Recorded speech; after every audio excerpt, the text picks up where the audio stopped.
요즘 뉴스의 핵심 많이 등장하는 내용이 아프가니스탄에 관한 얘기죠. 저도 이제 관심이 있어가지고 이렇게 여러 구로 찾아보고 또 이렇게 뭐 기사나 또 동영상 같은 것도 이렇게 보고 있습니다.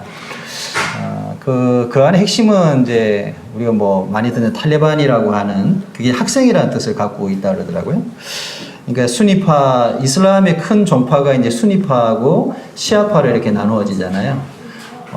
그러니까 탈레반에 속한 사람들은 수니파에 속한 사람들이고, 그 외에 또 시아파에 속한 사람들이 아프가니스탄의 어떤 주류를 이루는 내용으로 이렇게 알고 있습니다. 이게 좀 뭐 재미있는 게 보통 그 기사에 나오는 이제 탈레반 군인들이 무표정하잖아요. 웃지 않습니다. 왜 안 웃느냐고 했더니 그 탈레반의 지도자가 이제 율법학자인데 수니파의 이슬람의 학자 출신이라고 해요. 그러니까 그들이 지향한 어떤 교리의 내용 중에 웃음은 금기시한다. 이렇게 얘기한답니다. 웃으면 안 되는 거예요. 웃음은 육신적이고 웃음은 영적이지 못한 것이죠. 그들의 종교의 기준으로 본다고 하면 좀 슬프지 않습니까? 인간이 살아가면서 우리의 삶 속에서 어떤 웃음을 빼앗아 간다라는 것이 좀 너무 이렇게 비참하다 이런 생각을 해보았습니다. 그리고 지금 아프가니스탄에 이제 수많은 사람들이 이제 탈출을 하고 있고 또 유럽으로 다른 인근 파키스탄이나 이런 나라들로 지금 이렇게 넘어가고 있습니다. 그들이 어떤 탈출하는 이유는 단 한 가지죠. 행복을 찾아 나가는 겁니다. 지금 이제 탈레반 정권이 다시 이렇게 재집권하게 되면 그들의 어떤 그 아주 폭력적인 그러한 정치적인 그 방식이 결국에는 그들의 삶 가운데 행복을 거둬갈 것이라고 하는 그와 같은 이제 두려움이 그들로 하여금 굉장히 큰 용기를 내서 나라를 떠나게 하고 얼마 전에 그 유튜브 영상에 보니까 그러니까 브로커들을 통해 가지고 유럽으로 가는데 대략 우리나라 돈으로 한 600만 원 정도를 지불을 하면 이제 브로커들이 유럽으로 갈 수 있는 이렇게 쉽게 말하면 여행인데 인근에 그 터키를 지나 가지고 이렇게 프랑스까지 가는 그런 길을 이렇게 제시한다 그래요. 근데 참 재밌는 것은 그 돈을 들이고도 5%의 확률을 가지고 유럽에 들어간답니다. 예를 들어 1000명이 출발을 하게 되면 50명 정도가 들어가는데 실제로 그 50명도 다 유럽에 도착하기 어렵고 가다가 도중에 죽는 사람들 그리고 다시 국경에 잡혀가지고 다시 고국으로 이렇게 추방당하는 이런 일들이 벌어지고 실제로 이제 거기에 이제 카메라를 가지고 그 전 과정을 이렇게 찍은 내용이 있더라고요. 근데 유럽에 도착하면 행복이 있을 거라고 그들이 나름 확신했는데 도착해서 그들이 이 거리의 노숙자로 생활하고 있는 대부분들이 또 거기서 또 경찰들한테 잡혀가지고 다시 나라에 추방당하는 그러한 악순환의 그 사이클을 이렇게 보여주는 걸 보았습니다. 그런 걸 생각해 보면 참 우리가 사는 이 사회는 너무 행복하고 정말 불평할 수 없는 그런 사회에 살아가고 있다라는 생각을 해보게 돼요. 우리는 이제 상대적인 그러한 그 빈곤과 박탈감을 느끼기 때문에 삶에 대한 불평이 있지만 실상 이러한 얘기들을 우리가 접하게 되면 참 감사하는 마음이 들게 됩니다. 한국이라는 사회에 우리가 살아가고 있다는 것은 그래서 참 감사한 일이죠. 아프가니스탄 사람들이 가장 오고 싶어 하는 나라를 한국으로 이렇게 뽑는답니다. 얼마 전에 이게 군용기 보내가지고 막 탈출시켰잖아요. 거기서 가장 많은 사람들을 데려온 게 한국이라고 이렇게 얘기를 하고 있죠. 일본은 딱 한 명 탈출시켰다고 그렇게 들었습니다. 수송기 여러 대 보냈는데 한 명 탈출시키고 우리나라는 대략 한 400명 가까이 이렇게 한국을 도왔던 그런 아프가니스탄인들을 이렇게 데리고 나왔다고 얘기를 합니다.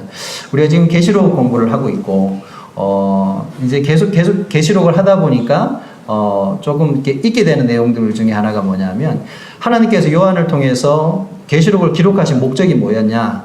그 이유는 1세기 말엽에 그 당시에 예수 그리스도로 말미암아 많은 핍박과 환난 중에 있는 자들을 위로하기 위해서 기록한 책이 요한계시록입니다.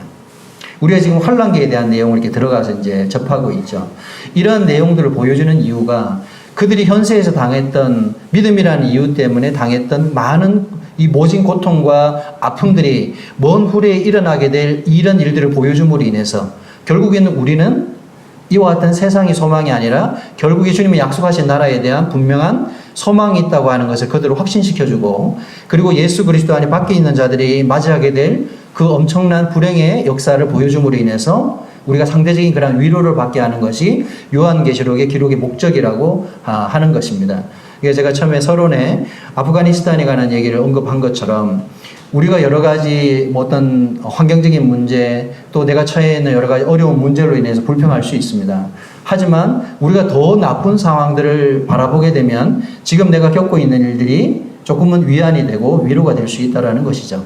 그리고 무엇보다 중요한 건 우리가 이 땅에 대한 소망이 아니라 영원한 하나님 나라에 대한 소망을 가지고 있다는 것만큼 큰 위로는 없을 것입니다.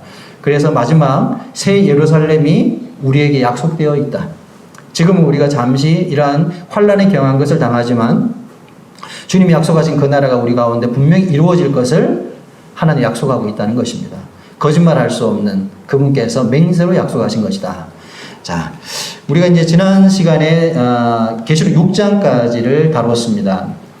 시간상의 순서를 보게 되면 이제 휴거가 일어나고 나서 이 땅에서 지상 대사건이라고 하는 사람들이 순식간에 한순간에 사라져버리는 휴거의 사건이 일어나고 나서 이 땅에서 이제 다니엘의 70일의 시간표가 시작되는 7년의 환란이 시작이 되었습니다. 그리고 우리가 6장에서 6가지 인에 대한 심판의 내용을 같이 살펴보고 공부를 했습니다. 오늘 이제 7장을 들어가게 될 터인데 7장을 들어가기 전에 앞서서 잠시 이 시간의 순서상에 보면 여기에 환란기에 삽입된 내용들이 성경에 기록되어 있습니다. 계시록에 보면 대체로 시간 순서로 기록이 되어 있어요. 우리가 6장부터 해서 19장까지가 시간 순서대로 대략 기록이 되어 있는데 그 중에는 그 시간의 순서와 맞지 않는 어떠한 특별한 내용들을 언급하는 그러한 장면들이 나옵니다. 이제 뭐 테마라고 할 수 있는데 그 테마의 내용이 지금 앞에 제가 차트에 띄워놓은 내용들입니다. 7장에는 두 가지가 나오고요. 10장, 11장, 12장, 13장 이렇게 가면서 그 안에 어떠한 특정한 사건을 부각해서 다루는 내용들입니다. 계시록을 읽을 때 이 계시록이 어렵게 느껴지는 이유가 뭐냐면 시간의 순서를 다루다가 갑자기 어떤 내용이 불쑥이 올라와서 그 내용을 장황하게 설명하고 있거든요. 그러다 보니까 계시록이 조금 어렵게 느껴지는 부분이 있어요. 그래서 이 환란기에 삽입되어 있는 내용을 따로 떼서 보게 되면 계시록이 어떤 구조적으로 잘 보입니다. 그렇기 때문에 이 내용을 우리가 조금 숙지하고 가시면 굉장히 도움이 됩니다. 그 중에서 7장에는 두 가지의 삽입구가 내용이 나와 있는데 그 중에 한 가지가 유대인 중에서 입맞은 14만 4천 명이라는 내용과 그리고 환란에서 나오는 큰 물이 이 두 개의 삽입구가 삽입되어 있습니다. 자, 우리가 계시록 실제 말씀을 한번 보면서 보겠습니다. 계시록 7장 보시게 되면요. 자, 7장 1절의 시작 부분이 도입을 어떻게 하는지 한번 보십시오. 7장 1절. 어떻게 시작합니까? 2일 후에라고 이렇게 7장이 시작되고 있죠. 이 말의 뜻이 뭡니까? 6장에서 6가지 인의 심판이 있었잖아요. 그 심판을 보여주고 난 이후라는 뜻입니다. 맞죠? 시간의 순서상. 그 다음에 8장 1절을 보십시오. 8장 1절을 보시게 되면 어떻게 시작합니까? 일곱째 인을 떼실 때에. 자, 이해가 되십니까? 자, 7가지의 인이 있다고 그랬잖아요.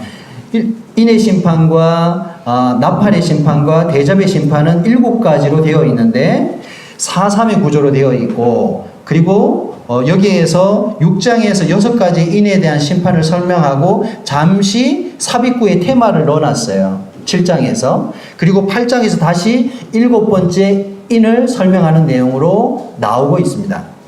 그러니까 7장은 삽입구라는 내용이 이해가 되시죠? 그죠? 자, 이제 넘어가 보겠습니다. 자, 입맞은 14만 4천 명. 자, 14만 4천이라는 얘기는 우리가 많이 접합니다. 그리고 일반 종파에서 14만 4천이라는 내용을 많이 가져다 쓰고 있습니다. 제가 이 계시록 처음에 시작하면서 14만 4천에 대한 내용을 언급을 했어요. 지금 한국에서 일반 종파 중에서 14만 4천을 쓰는 가장 대표적인 종파는 신천지입니다. 그리고 신천지가 각 대도시별로 지파를 나누는 건 아시죠? 예. 뭐 대구는 무슨 지파? 아마 광주가 베드로 지파로 알고 있어요. 그래서 광주가 교세가 제일 크거든요. 그래서 이 베드로가 수제자라고 해서 베드로 지파의 이름을 준 것 같습니다. 그래서 전국의 광역시를 지파로 나누어 가지고 그 지파 안에 이 14만 4천이라는 수를 묶어 놨습니다. 그래서 14만 4천이 차면 끝난다고 했는데 실제로 신천지 인구가 14만 4천이 넘었거든요. 그래서 그 안에서 또 선택받은 이들을 14만 4천으로 다시 축약해서 설명합니다. 이게 자꾸 교리를 바꾸는 거예요, 조금씩. 그리고 정상교도라고 들어보셨어요? 정상교. 전에 이제 매형이죠. 매형이 국선도라는 걸 했었어요. 그 공군사관학교에서 국선도가 이제 기 같은 거 이렇게 하는 거거든요, 국선도가. 이제 국선도는 약간 종교적인 색채가 약간 게 국선도인데, 종교적인 색채를 많이 가지고 있는 게 정산도입니다. 기치료 이렇게 가시다 보면 도시 같은 데 보면 뭐 명상, 기치료 이렇게 하는 데가 정산도가 많아요. 그러니까 그 정산도는 아주 종말론적인 그러한 종교입니다. 마지막 종말을 얘기하고 있고 대전에 가게 되면 그들의 그 피난처가 있어요. 그리고 이게 기독교하고 뭐 도교와 불교를 짬뽕시켜 놨습니다. 정산교가요. 그래서 기독교적인 내용도 일부 갖다 쓰고요. 그 다음에 뭐 도교나 불교의 내용도 일부 갖다 씁니다. 그리고 뭐 여러 가지 뭐 좀 굉장히 뭐랄까 짬뽕이에요, 짬뽕. 그 중에서 그들도 14만 4천을 얘기합니다. 그러니까 이런 이단 종파들이 14만 4천이라는 이 숫자를 특별하게 사용하는데 그 이유가 뭐냐면 여기에서 14만 4천은 하나님이 특별히 인을 치시는 대상이라고 나옵니다. 이마에다가 인을 쳐가지고 그들을 죽지 않도록 보호한다, 이런 내용이에요. 그러니까 14만 4천에 속하면 하나님이 구속하는 특별한 무리로 해석할 수 있는 내용이거든요. 그러니까 자신들이 믿는 어떤 무리가 하나님이 인정하신 그 수를 지칭할 때 14만 4천이라는 성경에 기록되어 있는 이 구절을 인용해 와서 자신들이 하나님이 선택받은 14만 4천의 무리라고 하는 것을 강조하고 있는 것입니다. 그런데 우리가 문맥상을 보게 되면 이것이 그런 내용이 아니라는 것을 쉽게 발견할 수 있다는 것이죠. 우리가 이제 살펴보면서 보겠습니다. 자, 계시록 7장은 주제를 정하자고 하면 천년왕국 성도라고 이렇게 큰 주제를 정할 수 있습니다. 자, 성경에는 여러 가지 성도들이 나옵니다. 첫째로 구약에 나오는 성도들을 뭐라고 그랬습니까? 구약 성도라고 했죠. 그리고 우리는 신약 시대에 살잖아요. 그렇죠. 예수님이 오시고 난 이후에 오순절 이후를 교회 시대, 그 다음에 신약 시대라고 이렇게 얘기를 합니다. 성령 시대라고도 하고요. 그래서 지금 우리는 신약 교회 시대에 살고 있어요. 교회 시대에 사는데 우리를 뭐라고 합니까? 바로 신약 성도라고 합니다. 자, 그리고 또 한 성도가 나오는데 성경에는 환난기 때 구원받는 사람들이 나옵니다. 그 사람들을 보고 천년왕국 성도라고 이렇게 지칭합니다. 그래서 천년왕국 성도는 두 부류로 나눕니다. 첫째가 입맞은 14만 4천 명과 두 번째 큰 환난에서 나오는 큰 무리, 이 두 부류가 환난기 성도로 구분하고 있습니다. 그래서 7장 전체를 주제로 요약해서 설명하자고 하면 환난기 성도다, 이렇게 우리가 주제로 말할 수 있습니다. 그리고 1절에서 8절까지가 14만 4천을 다루는 내용이고, 그 다음에 9절에서 14절까지가 큰 환난에서 나오는 큰 무리에 대한 내용을 다루고 있습니다. 그리고 15절부터 17절 마지막까지는 큰 환난에서 나오는 큰 무리를 어떻게 하나님이 위로하는지 그 위로의 내용이 기록이 되어져 있습니다. 이렇게 큰 구조를 이해하시고 7장을 보시면 좀 더 쉽게 말씀을 보실 수가 있습니다. 자, 1절에서 8절까지의 입맞은 14만 4천 명에 관한 내용을 다뤄보겠습니다. 처음에 7장 1절이 이 일 후에라고 이렇게 시작한다고 말씀드렸습니다.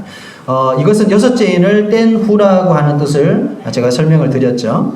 그리고 6장과 이 8장의 중간에 삽입되어 있는 내용이다 라고 하는 것을 우리가 잘 볼 수가 있습니다. 자, 7장 1절부터 2절을 한번 보십시오. 성경을 한번 보십시오. 7장 1절 2절. 이 내용이 우리가 이해할 수 있게 쉽게 되어 있는데, 내 천사가 땅에 내 모퉁이에 선 것을 보니 땅의 사방의 바람을 붙잡아 바람으로 하여금 땅에나 바다에나 각종 나무에 불지 못하게 하더라.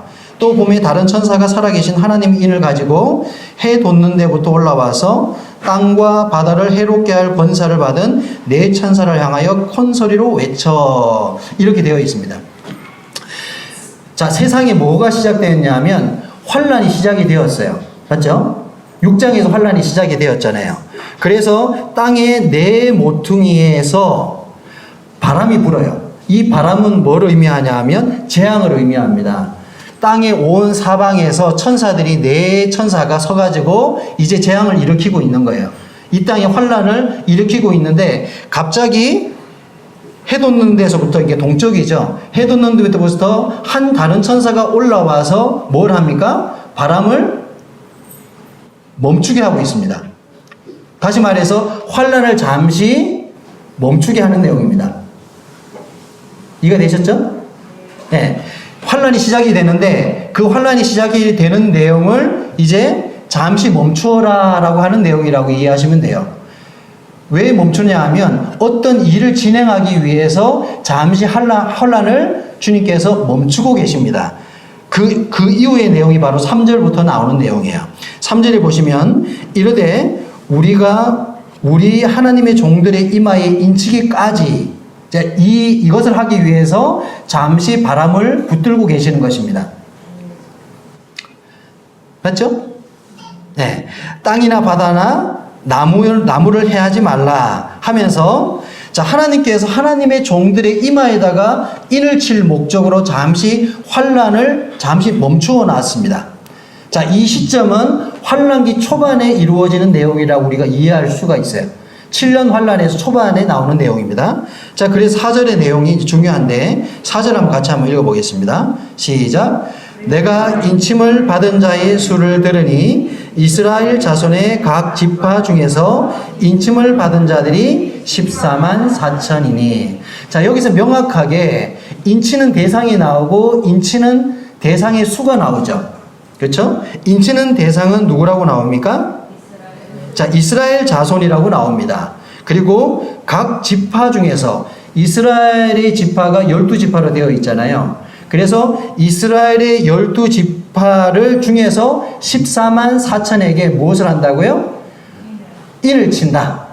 네, 어떤 인을 친다고 하는 내용을 볼 수가 있습니다. 자, 인침의 의미를 우리가 생각해 볼 수 있는데, 이마에다가 인을 쳐야 뭐 어떤 식으로 치는지는 정확하게 알 수는 없습니다. 어쨌든 어떤 표식을 주는 것 같습니다. 뭐 빨간 점을 찍는지 어떻게 하는지 모르지만 누구나 다 알아볼 수 있는 어떤 표식을 하게 돼요. 여기서 인침의 의미는 두 가지로 해석할 수 있습니다. 첫째, 이 14만 4천은 나의 소유다 라고 하는 의미가 있고요. 그리고 이 14만 4천은 환란기 동안 죽음을 면합니다. 다시 말해서 보호의 의미가 있어요. 죽일 수 없는 거예요. 14만 4천을 하나님께서 환란기 동안 이들을 복음의 사자로 사용하기 때문에 그들을 죽을 수 없도록 하나님께서 뭔가 표식을 해놨습니다. 자, 우리 창세기에서 가인에 대한 얘기를 알고 있잖아요. 그렇죠? 가인에게 뭘 줬습니까? 표를 줬습니다. 네. 표를 줘가지고 가인이 죽음을 당하지 않도록 어떤 표식을 줬어요. 뭐 그거 비슷한 건지 잘 모르겠지만 어찌됐든 이 14만 4천은 환란기 동안 죽지 않습니다. 그리고 이들이 하는 일은 그들에게 무엇을 전합니까? 예수 그리스도의 피의 복음을 전합니다. 환란기 동안 24만 4천이. 좀 이해는 안 돼요. 그죠? 성경에 나와 있지만 정확하게 어떻게 이렇게 이루어질지에 대해서 우리는 잘 이해할 수는 없습니다. 하지만 분명한 것은 이 이스라엘 지파 중에서 이 14만 4천에게 인침을 받고 그들이 세계로 다 퍼져가지고 예수 그리스도를 증언하는 증거자가 될 것입니다. 그리고 그들은 절대로 죽지 않습니다. 하나님의 허락함이 있을 때까지는. 그리고 이들이 언제 들어가냐? 천연왕국의 성도가 됩니다. 들어갑니다. 환란기 때 죽어야 순교자가 되는 거잖아요. 그러니까 24만 4천은 순교자가 될 수가 없어요. 순교라는 건 죽어야 순교인데 살아서 천연왕국을 들어가기 때문에 천연왕국 성도가 되는 겁니다. 자, 이해가 되셨죠? 자, 그리고 여기 보시게 되면 재앙을, 바람을 멈추는 시기를 얘기하는데 그 시기를 언제까지? 인침을 이마에 인치기까지라고 되어 있잖아요. 그렇죠? 이 까지라고 하는 게 헬라어로 전치사 아크리라고 하는 단어를 씁니다. 아크리 해서 역격을 사용하게 되면 뭐뭐 하는 동안 뭐뭐 할 때까지 이런 뜻으로 해석이 돼요. 헬라어 내용은 그렇습니다. 그러니까 하나님께서 24만 4천에게 인을 치는 기간 동안만 재앙을 멈추는 겁니다. 잠시 환란이 멈춰져 있는 거예요. 그렇죠? 막 재앙이 시작이 되다가 갑자기 태양이 멈추는 것처럼 어떤 재앙이 딱 멈춘다고 생각하시면 됩니다. 그리고 그 인침이 끝나고 나면 어떻게 됩니까? 다시 재앙이 시작이 되는 거예요. 자, 그렇게 해석할 수 있습니다. 자, 여기 보시게 되면 14만 4천은 환란 초반부에 구원받은 유대인들을 가리키고 그리고 복음의 사명자들이다 라고 하는 걸 볼 수가 있습니다. 자, 천연왕국 복음이 모든 민족에게 정언되기 위하여 온 세상에 전파되니 마태복음 24장 14절에 왕국 복음이 나온다고 제가 설명을 드렸죠.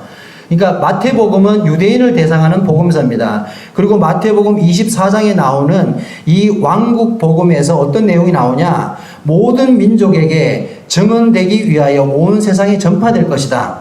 이걸 누가 한다고요? 바로 이 14만 4천이 하나님의 인침을 받은 가운데서 온 세상까지 나아가서 이 복음을 전하는 역할을 한다라고 하는 것을 우리가 확인할 수가 있게 됩니다. 자, 그래서 14만 4천이라는 것은 문자적으로 이스라엘을 가리키고 정확하게 14만 4천의 수를 가리킨다고 우리가 해석할 수가 있습니다. 자, 누군가 말해서 24만 4천이 신천지의 수고, 뭐 정상교의 수고, 또 뭐 여호와의 증인들의 수다. 이렇게 얘기하면 어떻게 반박하실 수 있겠어요? 자, 이것은 이스라엘의 대상이며 그리고 뒤에 보면 지파별로 나오잖아요. 그렇죠? 이스라엘의 수고 하나님께서 특별한 일을 하시기 위해서 한시적으로 인친 대상들이다라고 하는 것을 성경에서 명확하게 제시할 수가 우리가 있다고 하는 것입니다. 이런 내용을 가지고 우리가 이단들의 잘못된 교리들을 반박할 수가 있는 것입니다. 그래서 성경의 흐름을 잘 이해하는 게 굉장히 필요한 거예요. 우리가 전후의 성경의 계시록을 내용을 이해하지 못하고 이 내용을 보게 되면 이게 왜 이렇게 되는지 잘 이해가 안 되거든요. 근데 우리가 계속 계시록을 해오고 있습니다. 계속을 해오는 상황에서 이제 휴거가 일어나고 환란이 시작되고 그 이후에 삽입구로서 이 내용이 들어갔는데 이 14만 4천이 이런 역할을 하는 하나님의 특별한 인친 대상이라고 하는 것을 쉽게 이해할 수 있게 되었다고 하는 것입니다. 자, 뒤로 넘어가서 자, 이게 뭐 그림으로 그냥 묘사된 건데 뭐 이런 식으로 치는지는 모르겠지만 이렇게 칠까요? 한 천사가 뭐 이렇게 치는지는 모르겠습니다. 하여튼 하나님의 종들에게 인치는 내용입니다. 명확한 건 우리가 그때가 되어봐야 압니다. 그렇죠? 제가 지난 시간에도 그랬는데 궁금하신 분들은 남아서 확인하시면 됩니다. 네. 제가 했던 얘기들이 물론 100% 다 안 맞을 수도 있는데 아마 일부 많이 이렇게 성취가 되면 아, 그때 했던 내용들이 맞았구나 하고 직접 확인하고 싶으시면 남으셔가지고 확인하시면 되겠습니다.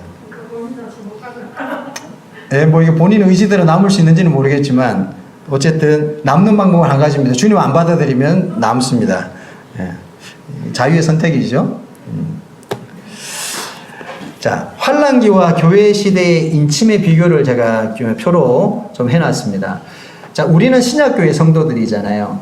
그리고 우리도 인침을 받은 대상이죠. 그렇죠? 우리가 피의 흔적, 십자가의 흔적을 가지고 주님으로부터 어떤 인침을 받는 대상입니다. 그래서 여기 환란기 시대와 교회 시대의 인침을 비교해 봤습니다. 인침 받는 자의 신분은 환란기 때는 뭡니까? 지상 성도예요. 땅에 있는 성도란 얘기고, 그리고 교회 성도들은 어디에 속한 성도입니까? 하늘에 속한 성도들이죠. 우리는 지상 성도가 아닙니다. 하늘에 속한 성도들입니다. 그리고 인침의 장소, 인침의 장소는 환란기 성도들은 어디에다 인칩니까? 이마에다가 칩니다. 그리고 우리는 어디에다 인을 쳤습니까? 마음. 성령님이 내 마음에 들어오셨잖아요. 그러니까 우리 심령에다 인을 쳐놓은 거예요. 그리고 인침의 시기. 인침의 시기는 환란기 성도들은 교회 휴거 후에 일어나고, 그리고 우리는 휴거 전에 인침을 받았습니다. 이렇게 쉽게 구분할 수 있고, 그리고 보호하는 내용은 무엇입니까? 14만 4천은 뭘 보호해 주죠? 목숨을 보호해 줍니다. 육체의 목숨. 육체적인 죽음을 보호해 주는 겁니다. 그런데 신약교회 성도들은 뭘 보호해 주죠? 영생을 보장합니다. 영혼을 보장한단 말이에요. 좀 다르죠? 그렇죠? 그 다음에 인침의 대상은 누구입니까? 14만 4천은 누구라고요? 이스라엘 백성 유대인이고요. 그리고 신약교회 성도의 대상은 누구입니까? 유대인과 이방인을 다 포괄로 하는 것입니다. 자, 어떤 게 더 낫습니까? 환란기 성도가 더 좋은가요? 교회 성도가 더 좋은가요? 네, 두 개 중에 선택하라고 하면 당연히 교회 성도가 훨씬 더 유리합니다. 맞죠? 네. 그러니까 우리가 누리는 이 교회의 축복이라고 하는 거는요, 경륜상 교회의 경륜은 특별한 경륜입니다. 유대인들도, 구약시대의 유대인들도 하나님의 특별하게 구별한 그러한 선민들이지만 유대인들도 받지 못하는 그러한 특별한 특권을 교회가 받고 있습니다. 그래서 성경에서 서신서에서 교회는 비밀된 경륜이라 그러는 거예요. 우리가 생각하는 것, 우리가 상상하는 것 이상으로 우리는 특별한 은혜를 입고 있습니다. 지금은 잘 못 느끼지만 나중에 우리가 부활해서 주님의 그 공중에서 주님을 맞이하고 그 나라에 딱 들어가는 순간 그때 모든 것들이 밝히 드러나게 될 것입니다. 그때가 되면 알게 되겠죠. 우리가 받은 이 은혜의 그 크기가 어떤 것인지 그때 우리가 확인하게 될 것입니다. 사실 지금은 우리의 어떤 좀 부족한 뭐랄까요, 믿음이나 여러 가지 상태로는 다 온전하게 이해하기가 어려워요. 말씀도 그렇고 여러 가지 우리 가운데 이루어지는 것을 다 우리가 헤아린다고 하는 것은 정말 어려운 일입니다.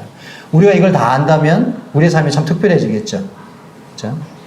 우리가 정말 그 은혜의 깊이를 잘 이해하고 있다면 우리 삶은 정말 놀랍게 변할 것입니다. 자, 5절부터 해서 보면 8절까지 이제 24만 4천의 대상에 대한 내용이 나오죠. 자, 성경 잠깐 보세요. 5절에 보면 유다 지파 중에서 인침을 받은 자가 1만 2천이요. 이렇게 시작합니다. 그렇죠? 그 다음에 두 번째가 르우벤 지파고 마지막 지파가 바로 베냐민 지파입니다. 여기 보면 12지파가 나오는데 자, 자세히 보시게 되면 이 지파에서 몇몇 지파가 빠진 것을 볼 수가 있어요. 자, 이 지도 말고 성경 보십시오. 성경에서 5절에서 8절까지 보시면 유다 지파, 그 다음에 베냐민, 르우벤 지파, 갓 지파, 아셀 지파, 납달리, 므낫세, 시므온, 레위, 이사갈, 스불론, 요셉, 베냐민 지파. 좀 뭐 특이점이 보이지 않으시나요? 내용에서? 자, 첫째 특이점을 발견하자면 첫째는 12지파에서 장자가 누굽니까? 르우벤이죠. 근데 르우벤이 두 번째로 밀렸죠. 이제 첫 번째 유다지파로 시작하고 있습니다.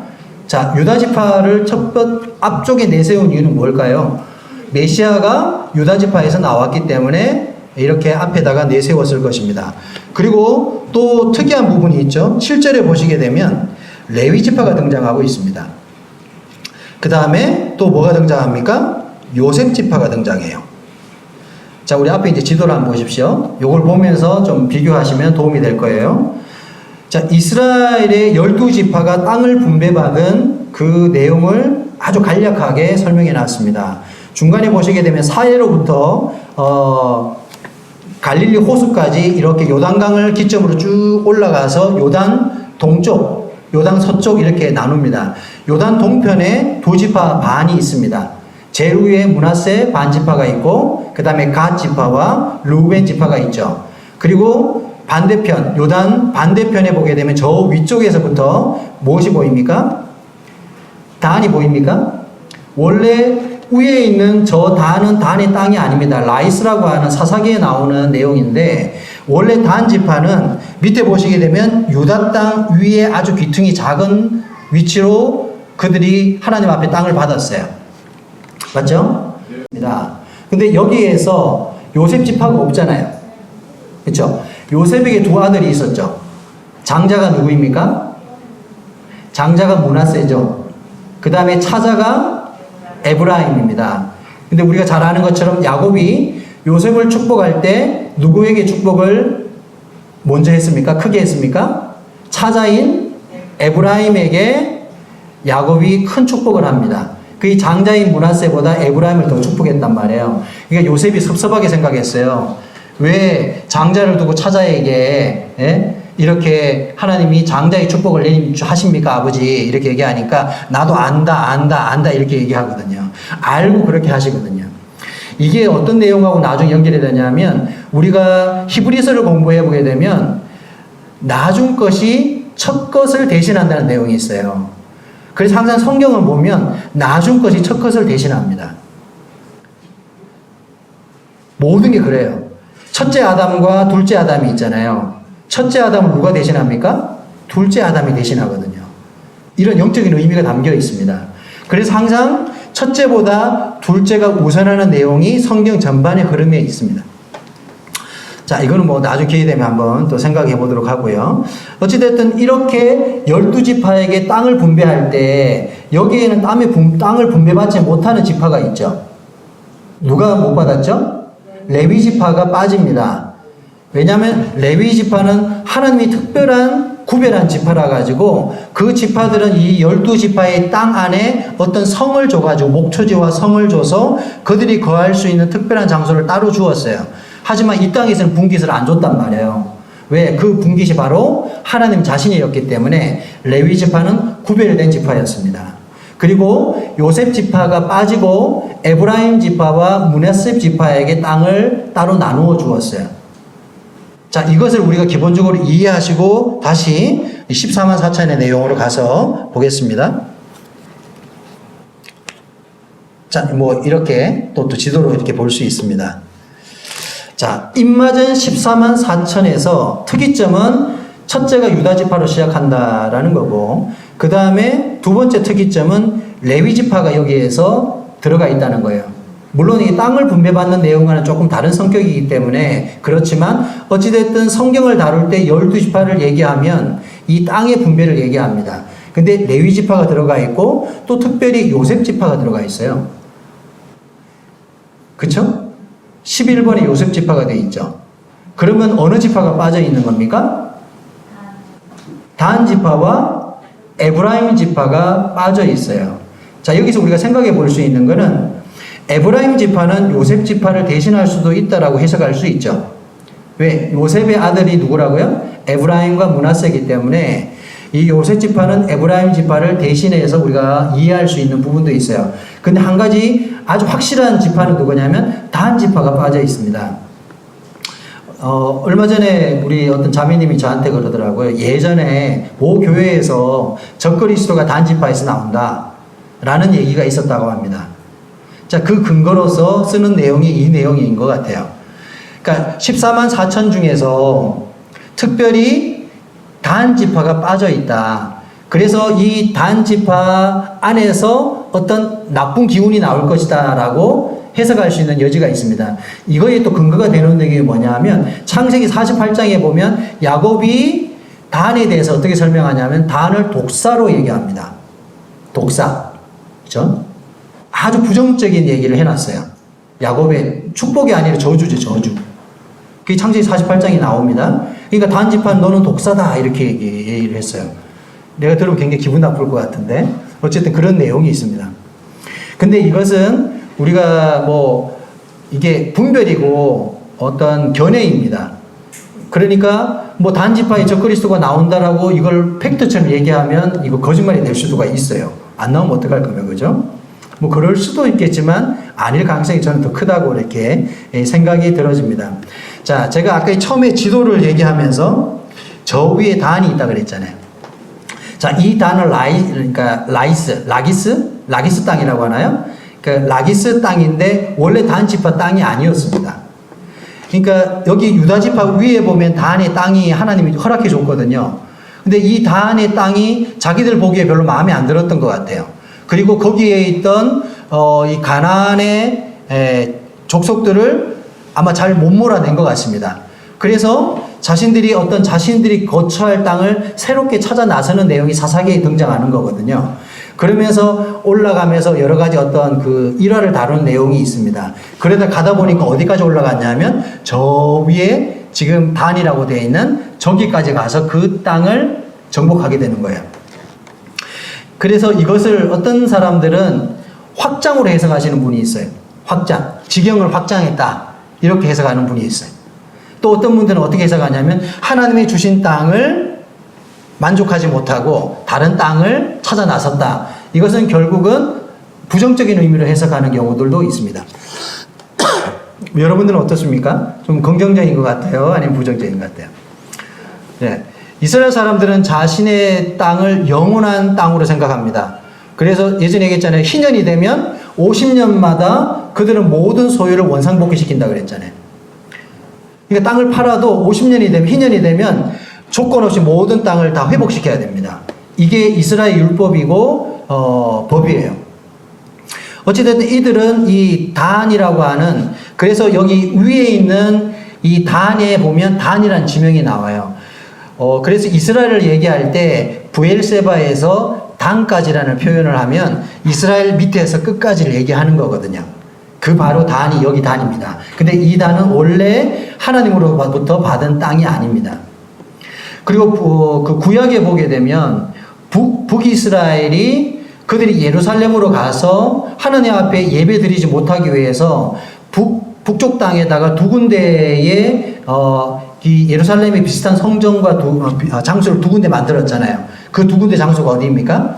첫째가 베델이고 둘째가 단입니다. 거기다가 일반인들로 제사장을 삼고 그리고 비슷한 성전을 만들어서 거기에서 하나님 앞에 제사하게 있거든요. 그래서 하나님이 이 일로 말미암아 이제 하나님 그들에게 재앙을 내립니다. 왜? 이건 아주 악한 행동이었기 때문에 그렇습니다.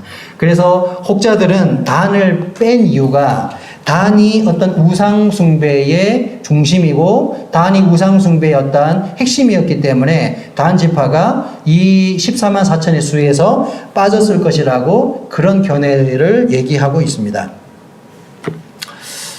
뭐 그런 것 같습니까? 네, 확실하지는 않습니다. 이제 제가 이렇게 교제를 할 때 100% 이거 맞습니다, 틀립니다 이렇게 확실한 건 얘기하지만 저도 명확하지 않은 부분에 대해서는 이럴 수도 있고 저럴 수도 있는데 각자의 성도님들의 어떤 분별과 여러 가지 어떤 그 생각에다가 제가 맡기고 있습니다. 근데 이런 식으로 그냥 성경을 보는 게 굉장히 중요한 것 같아요. 왜냐하면 성경은 확실한 건 있지만 또 어떤 부분에서 확실하지 않는 견해차, 분별차가 있거든요.